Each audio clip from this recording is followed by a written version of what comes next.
जिस अंदाज में इमरान खान को निकाला गया और जो सलूक उसके साथ किया गया, वो बहुत बुरा सलूक। ऐसा निजाम मजाक उड़ाया जा रहा है, आपका भी और मेरा भी मजाक उड़ाया जा रहा है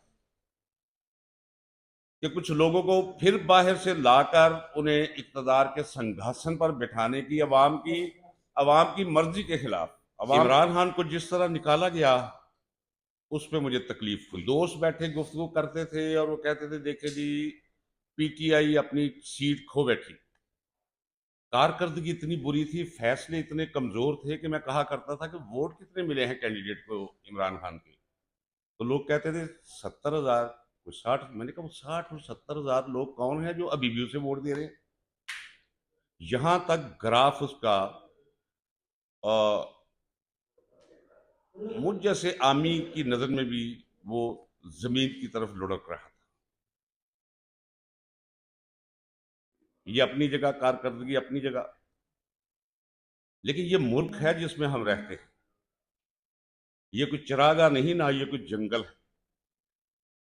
इसका बाकायदा एक आइन है, और आइन एक ऐसी दस्तावेज है कि जब कोई इंसान इस धरती पे पैदा होता है तो ऑटोमेटिकली उसका एक मुआहदा रियासत के साथ तय पा जाता है, उसके हकूक वजूद में आ जाते हैं और उसके फ़राइज़ जो है वो भी वो अपना अमल में आ जाते हैं।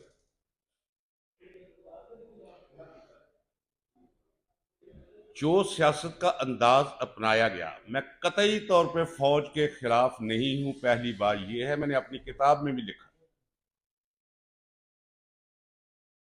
और मेरे नजदीक ये कैप्टन से लेकर उससे भी नीचे जूनियर ऑफिसर से लेकर मेजर जनरल तक ये सारे बेचारे मजदूर होते हैं, आपकी तरह और मेरी तरह। कोई कलम का मजदूर है, कोई। लेकिन पाकिस्तान की जब तारीख, आप सब समझदार और दानश्वर लोग हैं, जब पाकिस्तान की हम तारीख देखते हैं तो फिर ये समझ आ जाती है कि इस मुल्क की ये हालत कैसे है। और मुझे अफसोस के साथ कहना पड़ता है, और मैं आपके जरिए ये मैसेज देना चाहता हूं, और इसमें मुझे कतई तौर पे कोई बात नहीं है, अगरचे इसमें सियासतदानों, इमरान खान को जिस तरह निकाला गया, उस पर मुझे तकलीफ हुई, क्योंकि आपके साथ मेरा तारुफ कोई इतना वो उसमें तसलसल भी नहीं है, गहराई भी नहीं है, क्योंकि मैं अपने दायरे के अंदर रहने वाला शख्स हूँ। आज उस दायरे के बाहर में कदम रख रहा हूँ।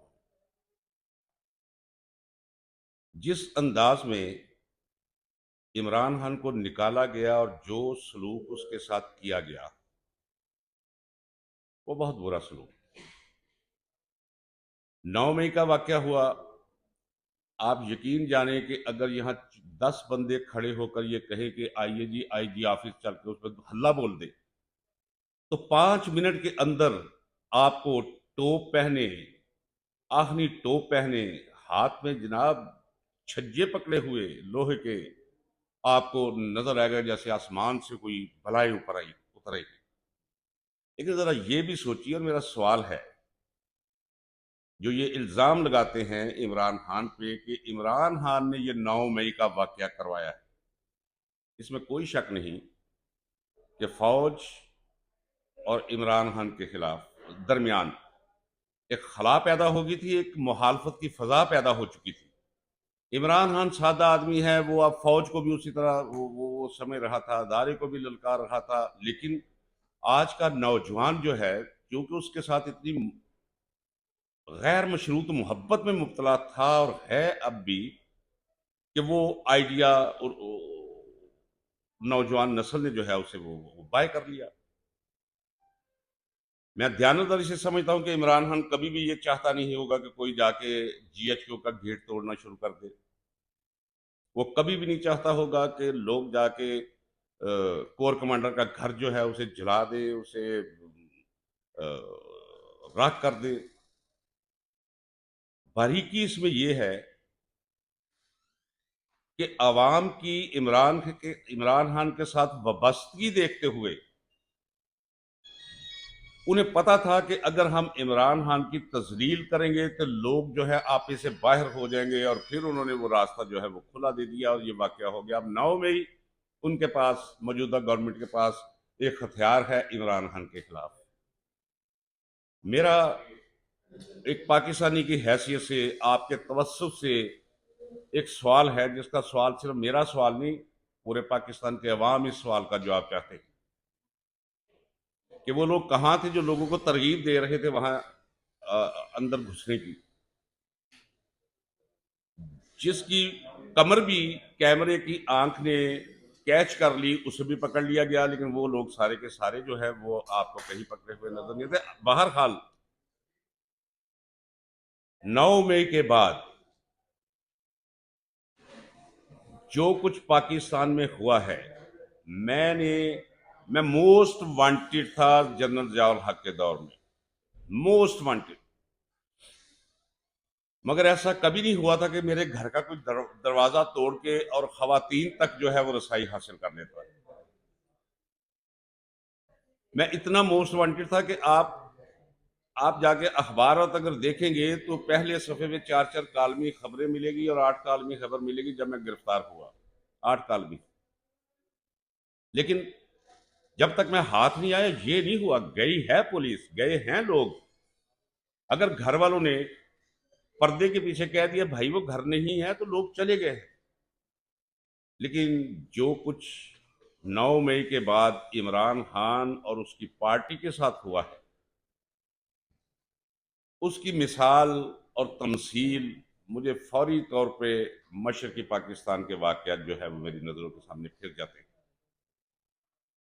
अगर हम कोई मिसाल के तौर पे पेश कर सकते हैं पाकिस्तान की तारीख में कि क्या कभी इतनी बेहयाई, इतना जुल्म, इतनी बर्बरियत कभी पेश आई, तो हाँ, मेरे पास जवाब हाँ में है। लेकिन वो बंगालियों के साथ आई, जिसके नतीजे में पाकिस्तान 2 टुकड़े हो गया।